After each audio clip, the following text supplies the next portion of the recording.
Hello everybody, welcome to We Like Dota Casual Match and Draft Commentary. I believe we're up to episode 11, but if we're not, that's okay too. I hope I got that number right.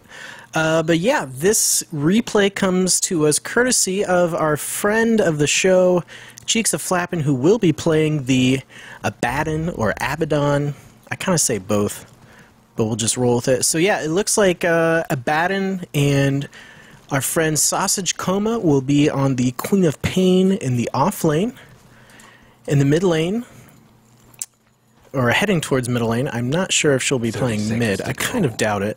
Will be Emmylou on the Dazzle, which we saw her play in another episode on Dazzle. Pretty good, if I do say so myself. Really good at keeping the wards up, keeping people alive with the Shallow Grave, and yeah, just getting tons of kills and stuff with that, so that's good. And I do apologize, I can't rebind the camera grip button to anything other than my mouse wheel, which is kind of annoying. So if I zoom out, the game is on. Accidentally, I apologize for that. But we do have P-Frog, friend of the show P-Frog, who makes those sweet, sweet, sweet highlight reels on Clockwork. Good job with those, by the way, P-Frog. Thanks for that. Who else do we have? We do have Queen of Pain moving up to the mid lane. And in our off lane, we do have Abaddon and Phoenix. So this was a random draft match. So I believe you're given a pool of 20 heroes, and you take turns picking from that pool. So it's a little bit of a better way to go about playing the game than all pick. Because I think in a pool of 20, you'll at least come across somebody who you're somewhat decent playing. But yeah, on the Radiant side, we do have a Wind Ranger and Chaos Knight off lane. Almost said safe lane. We do have Gyrocopter mid. And then in the Radiant safe lane, we do have a Night Stalker and Anti-Mage lane, which sounds horrible. I think Anti-Mage really needs a good tri-lane to get a lot of farm and to not die. So yeah, they're really going to be up against it here. And even a double melee lane is just going to be so horrible for Anti-Mage. You really want two range supports, I think, is ideal. So that's the way to go. But hey, what do I know? Not much, I can tell you that much. So yeah, it's pretty quiet as of right now. We do have Dazzle picking up 8 tangos, which is nice, helps out with that lane sustain. Nice to see a Stout Shield on the Clockwork. Always like to see those getting picked up. And Phoenix already died at 1 minute and 30 seconds, so I don't like to rewind too often, but we're gonna go ahead and do it since I missed that, since that was so early. Yeah, it looks like Abaddon and Phoenix just dove in on the Anti-Mage, and Phoenix doing that dive, and Abaddon leaving and putting the Phoenix in a really bad position, and 2 against 1. Always going to go the way of the 2-on-1, usually. But Phoenix was able to get the kill on the Anti-Mage at the same time, so it is a 1-for-1 trade with First Blood going towards the Radiant, so that is a slight advantage to them. But I think the Anti-Mage kill counted as an assist.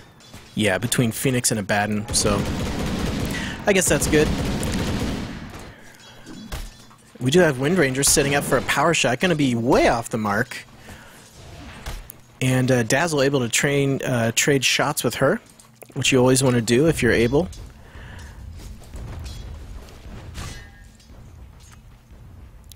Would like to see Abaddon go for the Mist Coil, but I do feel like most of Abaddon's skills are, you want to be getting value points in every single one of those things. And a nice reality, is that called Reality Rift from Chaos Knight? Yeah, Reality Rift, but not going to be able to make much happen with that. Let's take a look at the CS. Queen of Pain is ahead, 8 compared to the 2 of Gyrocopter, so Gyrocopter's doing real great. And it looks like Night Stalker might be trying to get something happening, not entirely sure. Good job on Emmylou getting those wards up, 1 for the rune, 1 for the top rune. It is nice to have vision. Where's that other ward at? Oh, it's right up here. It is nice to have a lot of vision of the river. You don't entirely need both of those up if you're looking to ward the runes. You know, you don't need 2 rune wards, but it is nice to have so much vision of the river, so I definitely cannot fault her there. But yeah, it is nice if you're able to take one of those other 2 wards and put one like right here maybe, or even right here, or you know, to even block a camp, or to you know, just help protect against ganks. And this is really risky using this healing salve right here, but it looks like Phoenix used it when he was mostly away. So I admittedly know almost nothing about Phoenix, so I'm just going to describe what I see, and we'll go with that. But yeah, both teams are being somewhat passive, except for those first couple kills in the early game, which were still in the early game, but those first couple kills right off the bat. And I gotta give Animage credit. He's going for the Poor Man's Shield, which is nice. Going for that Quelling Blade to help get those extra last hits in. And I know a lot of times when people pick up Quelling Blades, they say, oh, this is a noob, he can't last hit. But you know what, in my eyes, if they're helping you get kills that you wouldn't normally get, or helping you get creep kills you wouldn't normally get, it's worth it. And Queen of Pain teleporting right into a rocket barrage. You don't want to be doing that. You don't want to be eating that right to your face. Good lord. Yeah, rocket barrage does so much damage in the early game. Really, at almost any part in the game, rocket barrage is going to be doing a lot. So you don't want to be blinking in when there aren't too many creeps around there and eating those rockets like that. So it looks like we do have Phoenix and Abaddon going one-on-one against Animage. Phoenix able to secure the kill, and it looks like Abaddon got the last hit, though I think Phoenix did a majority of the work there with the Sunray. So yeah, that was a really easy pickup, just because Animage looks like he kind of overextended a little bit. But I don't think there's any stuns between Abaddon and Phoenix. I know Abaddon doesn't have any, and I don't believe Phoenix has any. Yeah, doesn't look like it. So really, as an Animage, you know, he's got that blink. Has he skilled up blink? Yeah, he skilled up blink, so I kind of feel like that's his own fault. Wind Ranger wrapping around to this nice gank spot here to try and get a kill on the Clockwork. Clockwork putting those cogs down one-on-one against Chaos Knight, and I think we're going to see an even trade here. I think Wind Ranger will be able to get the kill against the Clockwork, but I think Dazzle will be able to get the kill on the Wind Ranger, so that's a 2-for-1 exchange there. I think you'll take that any day of the week. I am a little concerned about where, who they're running as their cores, as in, you know, most of their damage dealers. Obviously, Queen of Pain. Clockwork works best as like a third position offlaner. He's good at getting one-on-one kills, but I don't necessarily look to him as a huge amount of damage. Maybe Phoenix, but I'm not entirely sure what she does. And we might see a kill here on the Queen of Pain, but no. It's nice to see maybe a homing missile come out first from the gyrocopter so that he can stun the Queen of Pain and then do the call down to really secure that kill. I kind of feel like that was a wasted ultimate, but that is on such a short cooldown. I think it's, what, 70 seconds? 55 seconds, so that's pretty nice. You're able to kind of spam that somewhat freely.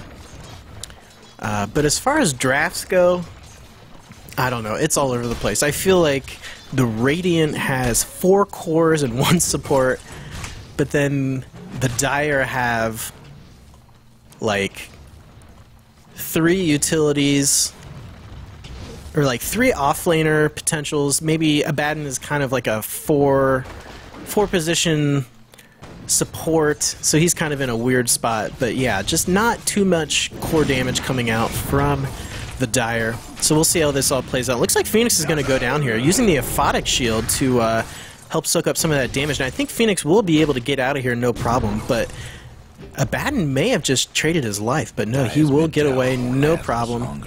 And Animage really diving that tower, taking a lot of tower hits there. And as Animage, he only has, even at level 5, 663 hit points, which really isn't that much. So you definitely do not want to be diving those towers at this stage as anti-mage. Technical difficulties. And Wind Ranger is kind of fun because you can somewhat spam the power shot as long as you have a decent amount of mana to go with it. Your mana pool's okay. I never know whether to go for Arcane Boots or the phase boots on the Wind Ranger, and Clockwork going to lay down the cogs here against the Chaos Knight, and a really clutch Shallow Grave here to allow Dazzle to escape unharmed. And I'm not sure, was Chaos Knight trapped in the cogs? Okay, so he used the Reality Rift to get out of that. Interesting. Teleports you, any images you have, and the target unit to a random point along the line between the two of you. So I guess he used that on a creep to get out of that. Huh, didn't know you could do that. That's kind of fun. I'm not a big fan of the Chaos Knight. Admittedly, I've never played him, but whenever I see Alliance drafting Chaos Knight a lot, and whenever that happens, I just never seen their Chaos Knight draft go well. And Anti-Mage blinking in and attacking Abaddon when his ultimate is up, which you never want to be doing because that just gives him more health. And I think we'll be able to see a nice double kill here. The Death Ray from Phoenix taking out the Night Stalker. And Abaddon did get the credit for that, but I thought I could have sworn that Phoenix got the last hit there. So I am impressed that Anti-Mage is still alive, and we will have a pause come out. And the beauty of this being a replay is we can just go ahead, pork check. I assume Cheeks was cooking pork for dinner, so we'll just go ahead and fast forward through this.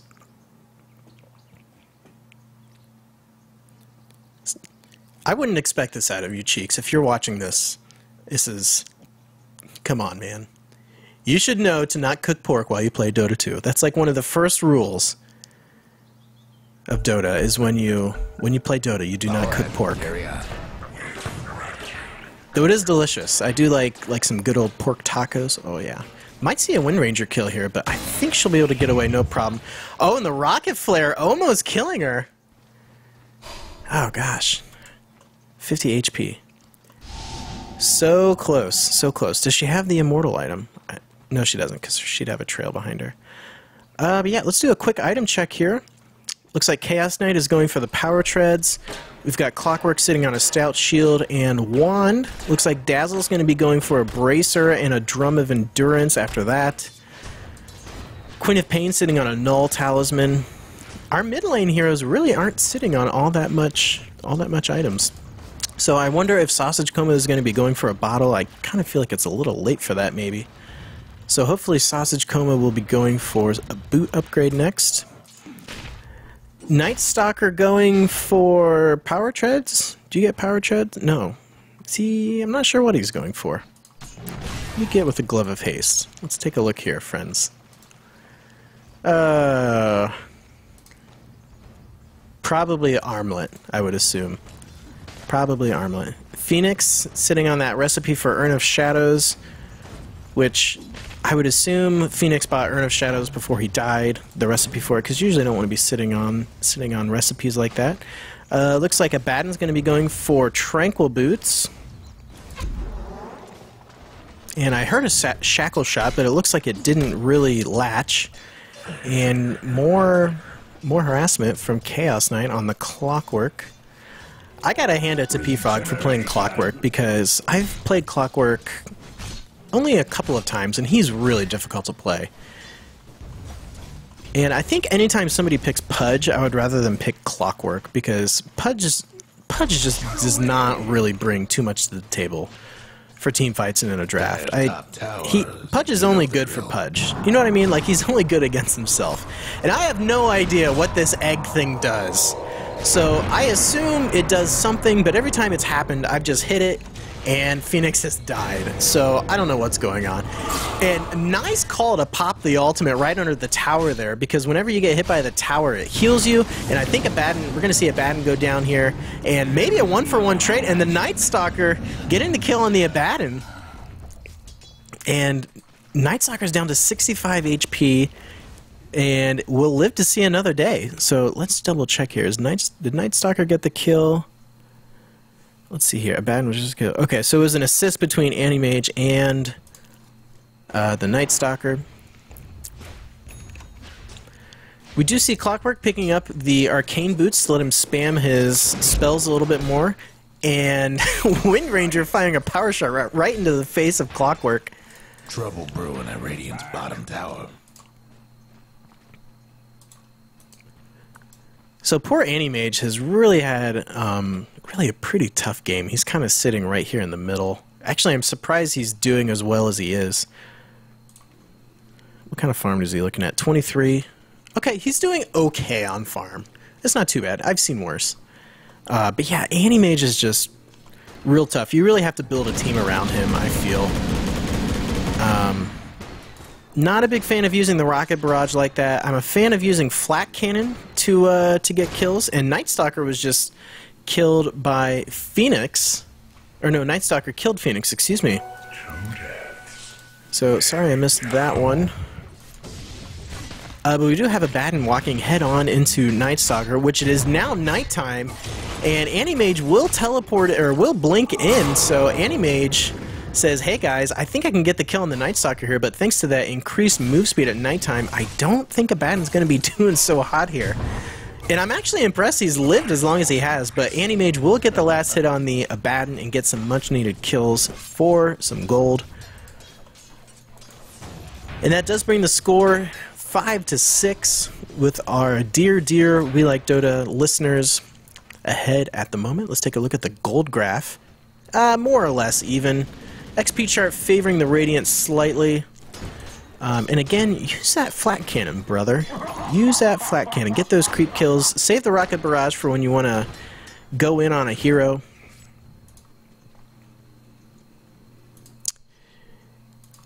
But yeah, Emmylou getting this this good old ward up here in one of my favorite spots. Actually, that's a different ward. I wonder who... It might be Cheeks wards. Yep, Cheeks is buying wards and putting those down, so good on him. If anyone buys wards, I'm a fan. So we do have Night Stalker rotating to the top lane. Looks like we're going to see a Clockwork kill here, using the Reality Rift to get a good position on that. Dazzle using the Shallow Grave and the Weave to help Clockwork survive, but alas, too much damage as Wind Ranger does secure the kill. And, you know, you got to hand it to him, though. Clockwork did die, but, I mean, look how much damage he did. Him and Dazzle did against the Chaos Knight and the Night Stalker. So they are going to continue to chase out Dazzle and just run for your life, Emmylou. I think you'll be okay, and you are. So they did give up a kill there thanks to the rotation from Night Stalker, but you know what? It wasn't a total loss. And Sausage Coma rotating up on the Queen of Pain and securing the kill with the Scream of Terror. No, Sonic Wave, killing the Wind Ranger, which is a good kill in my book. And they will chase out the Gyrocopter here. I'm not sure what Phoenix is doing. I think Phoenix got some bad positioning here on the cliff. And Dazzle did deny the Tier 1 top tower, so good for Emmylou. You always want to do that. I think that denies about half the gold that you normally get from a tower kill with the denies. So that is not a big deal. That is, if you can do that, that's a good thing to do. And Chaos Knight finding himself quite caught out of position, and the right clicks from Clockwork and Phoenix will take him down, no problem. And it looks like we're going to see a tower kill in the off lane here for the Radiant. We do have Animage teleporting in, and this is not a good thing for Animage to be doing by any means, good lord. But there are about 4 heroes behind the tower here, but Animage almost gave up his life thanks to this. And we do have that weird egg thing happening for Phoenix, and a power shot will activate the ultimate for Abaddon, and Abaddon says, hey man, that's okay, the tower's hitting me, I'm gonna regen some HP. And yeah, we do see little to no kills happening here. Excuse me, I was wrong. Oh, Wind Ranger almost made it out alive, but Phoenix is able to get the kill on her thanks to the Death Ray, Sun Ray, excuse me. So yeah, a little bit of a exciting engagement there happening. So let's see what this ultimate does on Phoenix. Supernova, the Phoenix willingly ends its current life for the chance to be reborn, transforms into a burning sun that scorches enemies in a huge area. The sun can be destroyed by attacks from enemy heroes. After 6 seconds, the sun explodes, stunning all nearby enemies while restoring Phoenix to full health and mana with refreshed abilities. So I guess if you don't kill that thing within 6 minutes, you have another version of Phoenix to deal with, as well as some stuns. So I guess you kind of do that as like a last-ditch effort. Like if you're gonna die, you say, okay, well, we'll just do that. And I think it looks like it does a dot. So it does 60 damage per second for 6 seconds. And it takes 5 attacks to destroy. Yeah, I don't know. I feel like that thing just never works whenever I've seen it used against me. But I think it is meant to be used as like a last-ditch effort, maybe? It'd be nice if it activated automatically, like a Batten, maybe. And we do have Night Stalker using the Void, but I think Phoenix will be able to use the Icarus Dive to get out of there, no problem. Night Stalker is also one of those heroes where he got nerfed really hard with the changes to day and night time. I'm not exactly sure what happened. Call Down being used here, not going to do too much damage. Shadow Wave going down. Clockwork going to hook in and catch in the Gyrocopter and the Wind Ranger. Wind Ranger probably going to go down. Yes, she does, thanks to the Abaddon. Shallow Grave being used on the Clockwork to keep him alive. Abaddon getting the kill on the Gyrocopter, and they are going to continue to chase this out. And Chaos Knight, I think, will get away no problem, but we still have the fight going on.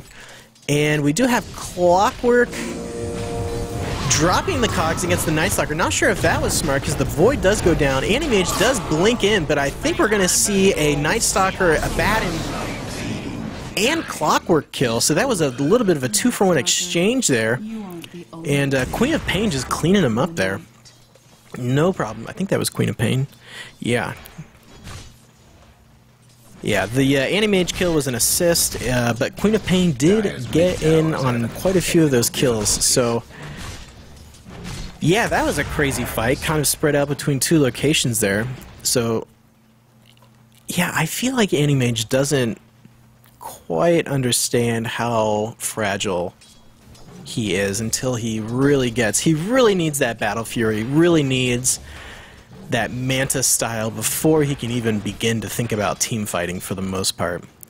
Few exceptions here and there, but yeah, really just needs those items to even have a hope in fighting.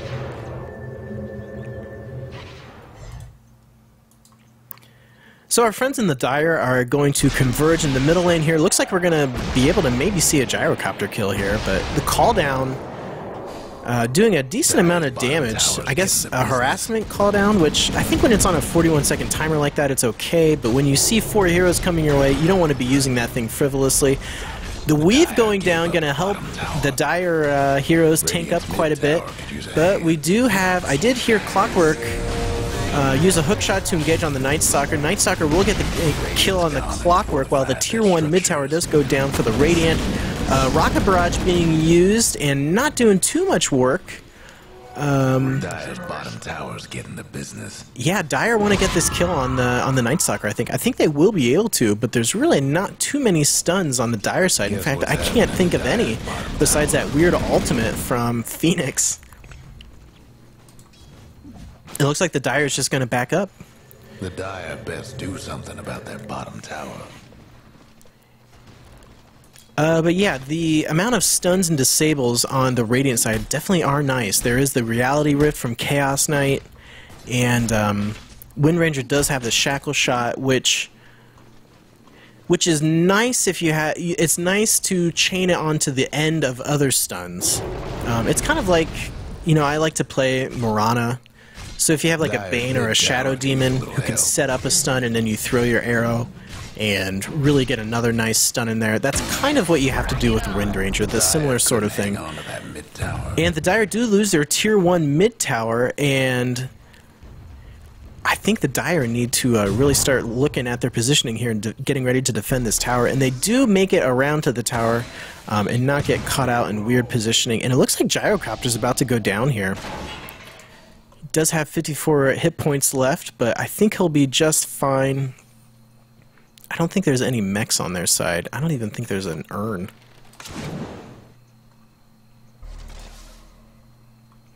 Yeah, all they got are tangos. So as I said, it looks like Anti-Mage is he's kind of a ways off for the Battle Fury. He's got the Perseverance, but he does need to buy, I think it's a Claymore, is that right? Where is Battle Fury? Yeah, needs to buy the Claymore and the Broadsword, so he's really only about halfway there. So we'll zoom back in here as nothing really happened. I do kind of like the zoom out for a while. I do like that. And we do have Abaddon able to take down the Tier 1 Radiant Tower. But yeah, as I was saying, I do like that zoom out when I, kind of in that situation right there where the two teams are kind of spread out. I just hate that I do it accidentally sometimes, and that's more so a product of me not being able to rebind the camera grip button. I did rebind it, but it didn't do anything, so I don't know what's up with that. But we do have the Radiant teleporting in here to defend their Tier 2 bottom tower, and Call Down being used, going to do a somewhat decent amount of damage, but I think that Weave is really just going to counteract that really nice. Dazzle getting a kill on the Gyrocopter, Abaddon getting the kill on the Night Stalker, Queen of Pain doing work with the Sonic Wave. Mech really going to help him take up against that tower, and looks like the Radiant are going to lose another tower. And this is kind of a scary spot for these Radiant heroes to be right now. Not quite as scary because Chaos Knight does have that DD, but it looks like the Dire's going to go ahead and try and break the high ground here, which I can't necessarily fault them for because they are ahead and nobody's coming to defend, so you might as well just defend until somebody else comes. But we do have Wind Ranger and Chaos Knight approaching from the rear, and they are going to back off. And they do have this weird creep wave following them. Call Down being used on the from the Gyrocopter, going to do a decent amount of damage, while the homing missile will go down on the Abaddon, but that's really not going to do too much, I think, though Animage will be able to step in and just right-click on him. Night Stalker not going to be able to do too much here. I feel that Abaddon's probably just going to sacrifice his life here, but no, Chaos Knight and Gyrocopter show up, and Night Stalker does get the kill on the Phoenix here, and all of a sudden Abaddon's in a really tough spot here. So Dire definitely overstaying their welcome, but Clockwork was able to get some nice last hits in that whole entire time. Dazzle barely escaping with her life. And yeah, we do have Phoenix and not Night Stalker, Queen of Pain sitting on the top of the net worth charts, though Night Stalker and Animage are definitely starting to make a bit of a comeback, only about 1k gold behind. But even positionally, as an Animage, you want to definitely still be farming and farming like crazy in situations like this. And with the tower situation the way that they are, that is really difficult to do. Even with there's only one ward up right here, and that was from the Chaos Knight. So Chaos Knight being a good guy and buying wards, even though that's not really his position. But yeah, for an Animage, you really want to be able to just farm the jungle and just farm as many lanes as you can, because you have that blink, and he is going for the Battle Fury, which really just speeds up your farming. But with the towers the way that they are, it just makes it very dangerous and scary, because you don't know where heroes are. You don't have any vision or anything like that. So it can be a little scary. And we do have Wind Ranger kind of poking around a bit. Clockwork using the Rocket Flare to spot that out and do a little bit of harassment. And we do have this little 4-man push from the Dire. It looks like it's going to go down. Abaddon is making his way over. And I think they'll be able to get this tower, because really all that's here is Wind Ranger and Night Stalker. And Night Stalker is really the one you need to be scared of on the Radiant right now. Animage really isn't hitting all that hard, though he's doing okay. He's up to 130 now, and Night Stalker's doing a little bit more, but he does have the better armor and the better hit points, so Animage can get close to you and do a decent amount of damage, but he just goes down so quick right now. And that is another tower going down in favor of the Dire. Well, we do have a split push from the Radiant at the same time, so I think we're going to have both teams. Are we going to have a base race here? Nope, Abaddon does teleport back to scare him off. Does eat the call down, but I think it will scare off the Radiant, while the Dire do push this tier 3 tower, are getting it down to about half health. So good for them. And Night Stalker activating that ultimate for nighttime to come around, but I don't think he's really going to be able to capitalize on it too much. I forget specifically what bonuses you get from nighttime. Move speed and attack speed. 35% move speed and 75 attack speed, which... I don't know. I feel like that's not that great. Let's see. How much is a Hyperstone is like 60, right? 55. Okay, so that's like a Hyperstone and a half, kind of, ish. Like a Hyperstone and a quarter. It's like 1.25 Hyperstone. Yeah, I'm not a big fan of Night Stalker. I used to be terrified of him because I wasn't entirely sure what he could do, and I thought that when nighttime would roll around, I'd just have to hug the towers like crazy, but as long as you 5-man team fight, he really can't do too much. You know, he's like Ricky and Bloodseeker and Huskar and Pudge, you know, all those kind of quote-unquote pub stomp heroes. They're countered so hard by 5-man team fighting, and Clockwork does get the kill on the Night Stalker. And we do have the Rebirth from Phoenix, but the call down being used will do a decent amount of damage, but not going to be enough. Looks like Gyrocopter is going to go down quite easily. Shadow Grave being used on the Phoenix just to ensure that he does not, in fact, die. Shadow Wave healing everybody up and the mech to just really help this team heal and being able to push. I tell you what, Dazzle with that Shadow Wave and a mech, you got to look out because the amount of sustain that you have is just unreal. Who's got the mech, though? Is it Phoenix? Yeah, Phoenix has got the mech. I think I saw a Baden with a Pipe of Insight. No. Who's got the pipe? Okay, Clockwork has the Pipe of Insight, which I really like against teams that have a lot of magic damage, which is really nice. But I think in this situation, it's not entirely needed. That health regeneration is really nice, and the spell resistance for Clockwork is nice, but there's really not, you know, if you look at it's almost entirely physical damage coming out from the Radiant, with the exception of Power Shot, and I think most of this is, okay, that's magic damage. Okay, I was kind of wrong. A lot of the damage from Gyrocopter is magical damage, so the Pipe of Insight will really help out quite a bit for the Wind Ranger damage and this Chaos Bolt damage. So I was wrong. Good guy Clockwork. Good job P-Frog for picking up that Pipe of Insight. That's a good pickup. Sorry for... was I criticizing you? I don't think I was criticizing. Maybe just... maybe a friendly criticism, I guess. So yeah, sorry about that. That's a good pickup. What the hell do I know? Answer, nothing.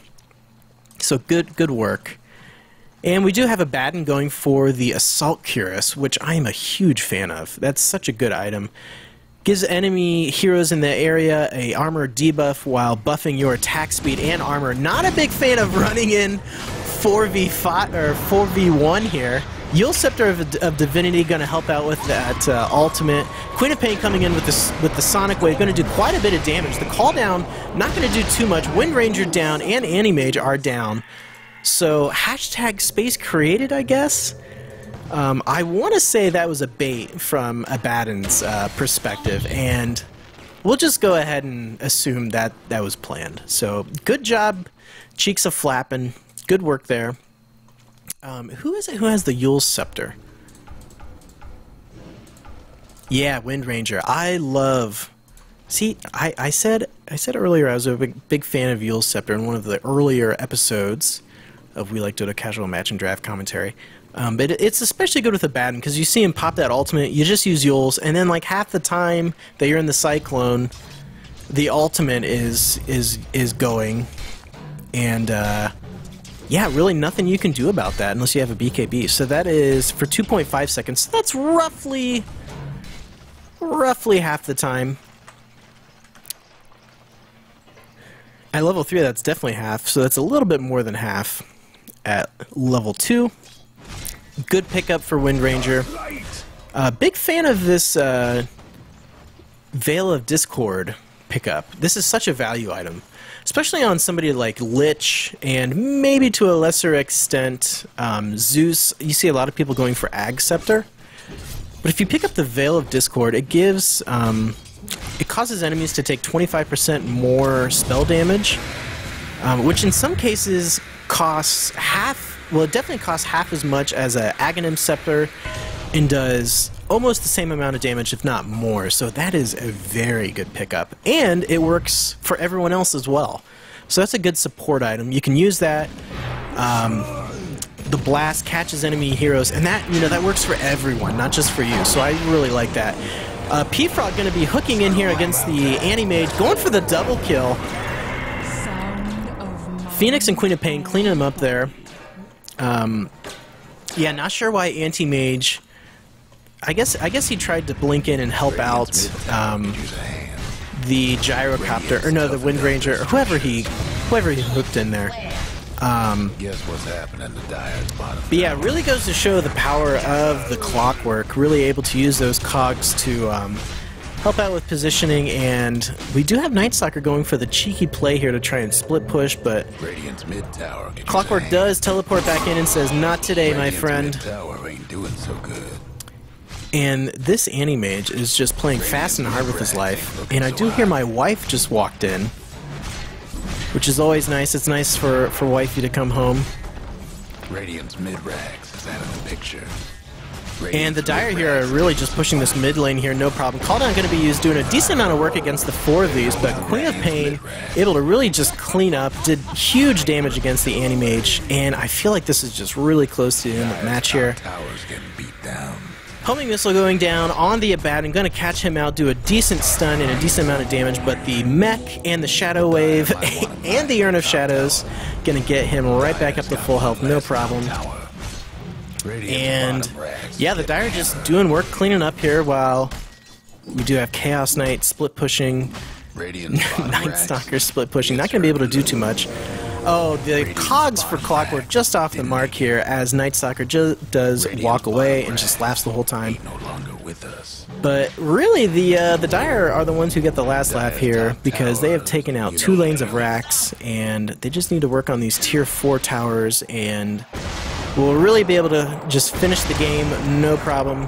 Call Down not going to do too much here, but the Anti-Mage might be able to get a good kill on the Phoenix here. Nope, Phoenix going to use the ultimate, do a rebirth. They're not going to be able to stop that, so she'll be back at full health, no problem.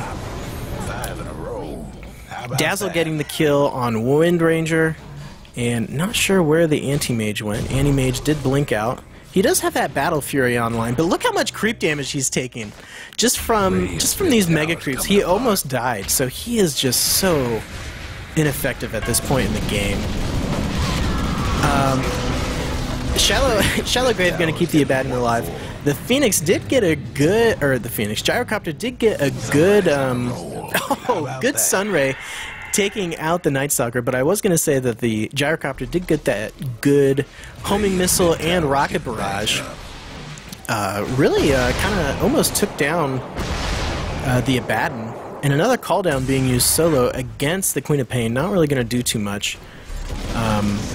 Where are the levels at? But yeah, look at the levels here. You know, 16, Queen of Pain 16, Abaddon 16. Not going to be able to do too much against the level 13 Anti-Mage, level 13 Gyrocopter. And the tier 4s are down, which will expose the Ancient, and I think we're going to see the end of the game here, no problem. So I got to give these guys credit for hitting the Ancient, not camping the well, which is maybe one of the most annoying things in the world. It does make sense to camp the well sometimes when you know, are legitimately worried about them being able to make a comeback from, you know, if it's real close, squeaking in a win there, it makes sense to camp the well and kill everyone. But the Dire do get a win, so big thanks to friend of the show Cheeks-a-Flappin for submitting this match for commentary. This was definitely a fun one. 2 hard carries plus no support equals terrible, apparently, which is true. Which I would say Anti-Mage, Chaos Knight, and Gyrocopter are pretty hard supports. Nightstalker is definitely played as like a number 3 usually, but he is the one who carried their team. But yeah, good, nice to see a good game. Yeah, fun to see We Like Dota viewers having a good time. So thanks for submitting that one, Cheeks. Check out the podcast at welikedota.com. I also post the audio-only version to YouTube, so you can also just check here on our YouTube channel for that. And check out our Reddit subreddit, reddit.com/r/welikedota. Keep those matches coming, and thanks for watching, everybody. We'll see you all next time.